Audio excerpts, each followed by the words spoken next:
నేను Chandana. Welcome to great Andhra big story. Nara Lokesh Yuvagalam పాదయాత్ర విజయోత్సవ సభను టీడీపీ జరుపుకుంటున్న శుభవేళ. గత ఏడాది సరిగ్గా ఇదే సమయంలో లోకేష్ పాదయాత్ర చేస్తారనే వార్త బయటికి వచ్చింది. అప్పట్లో లోకేష్ పాదయాత్ర గురించి ఇటు సొంత వాళ్ళు అటు ప్రత్యర్థులు అన్న ఒకే ఒక్క మాట, అంత సీనుందా అని. నిత్యం సోషల్ మీడియాలో యాక్టివ్గా కనిపించే లోకేష్, ఏనాడు 10 అడుగులు నడిచిన దాఖలాలే లేని లోకేష్, ఏకైక రాకుమారుడైన లోకేష్, సుకుమారంగా పెరిగిన యువ నాయకుడు 4000 కిలోమీటర్లు తిరగడం అసాధ్యమని అంతా అనుకున్నారు. పులిని చూసి నక్క వాతలు పెట్టుకున్న చందంగా జగన్ పాదయాత్రతో స్ఫూర్తి పొంది తాను కూడా అదే విధంగా చేసి టీడీపీని అధికారంలోకి తీసుకురావాలనే లోకేష్ లక్ష్యం బాగుంది, కానీ నెరవేర్చుకునేందుకు పట్టుదల, సంకల్పం ఉన్నాయా అనే అనుమానం తలెత్తింది. అనేక రకాల సందేహాలు, భయాల మధ్య లోకేష్ ఈ ఏడాది జనవరి 27న కుప్పంలో పాదయాత్ర మొదలుపెట్టారు. శుభమా అని కుప్పంలో మొదటి అడుగు వేసిన రోజే ఎన్టీఆర్ మనవడు తారకరత్న గుండెపోటుకు గురయ్యారు. దీంతో లోకేష్ ది ఐరన్ లెగ్ అని అందరూ ఆడిపోసుకున్నారు. అయినప్పటికీ లోకేష్ అడుగులు ముందుకే పడ్డాయి. లోకేష్ పాదయాత్రలో ఆయన ఉపన్యాసాలను గమనిస్తే ఎక్కువగా ప్రత్యర్థులకు వార్నింగ్ ఇవ్వడానికే ప్రాధాన్యమిచ్చారు. పాదయాత్రలో ప్రజలతో మమేకమైన సందర్భంలో వాళ్ల కష్ట నష్టాల గురించి విన్నప్పుడు కలిగిన ఫీలింగ్స్ని డైరీ రూపంలో అక్షరబద్ధం చేసిన నాయకుల్ని చూసాం. దివంగత వైఎస్ఆర్, చంద్రబాబు నాయుడు, వైఎస్ జగన్మోహన్ రెడ్డి, ఇలా ఏ నాయకుడిని తీసుకున్నా పాదయాత్రలో తీయని జ్ఞాపకాలు జీవితాంతం గుర్తుండేలా డైరీలో రాసుకున్నారు. అదేంటో కానీ లోకేష్ ఇందుకు అతీతంగా పాదయాత్ర చేశారు. ఈ యువ నాయకుడు రెడ్ బుక్ రాయటం మొదలుపెట్టారు. ఇదేందయ్యా అని అడిగితే తమ పార్టీ నాయకులు, కార్యకర్తలను వేధించిన అధికారులు, ప్రత్యర్థుల పేర్లు రాసుకున్నారట. పాదయాత్రలో భాగంగా వెళ్లిన ఆయా నియోజకవర్గాల్లో ప్రత్యర్థులపై తీవ్ర ఆరోపణలు, తాము అధికారంలోకి వస్తే అంతు చూస్తామని వార్నింగులు ఇవ్వటం, ఇదే వరస.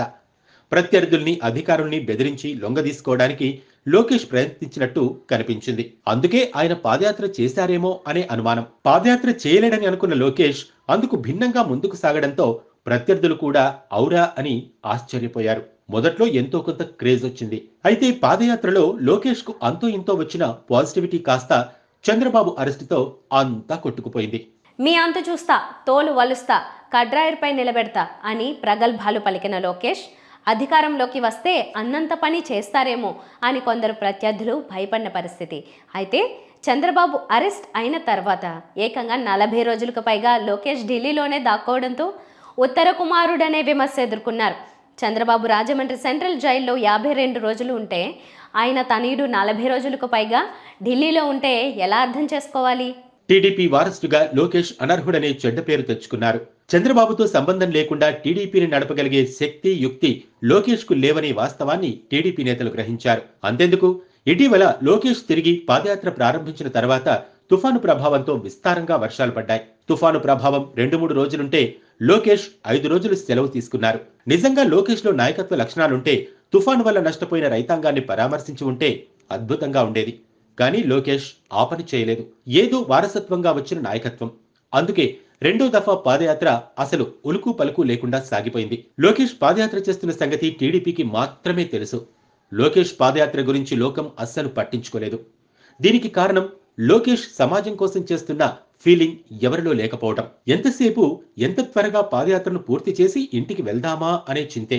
సుదీర్ఘ నడక లోకేష్ నడతలో మార్పు తీసుకురాలేదన్నది పచ్చి నిజం. ప్రత్యర్థుల్ని, అధికారుల్ని భయపెట్టడం ద్వారా వారంతా అప్రమత్తం కావడానికి లోకేష్ పాదయాత్ర దోహదపడింది. పాదయాత్రలో ప్రభుత్వ విధానాలను తప్పుపట్టి ప్రత్యామ్నాయంగా టీడీపీ హయాంలో ఎలాంటి మంచి పాలన తీసుకొస్తామో చెప్పి ఉంటే లోకేష్ అందరి అభిమానాన్ని చూరగొనేవారు. అందుకు విరుద్ధంగా లోకేష్ భయపెట్టేలా మాట్లాడడం ద్వారా రాజకీయంగా టీడీపీకి నష్టం, వైసీపీకి లాభమని చెప్పక తప్పదు. లోకేష్ సృష్టించిన భయంతో వైసీపీ శ్రేణుల్లో జగన్పై అసంతృప్తి పక్కకు పోయి మళ్ళీ అధికారం తెచ్చుకోకపోతే కష్టమనే భయం ఏర్పడింది.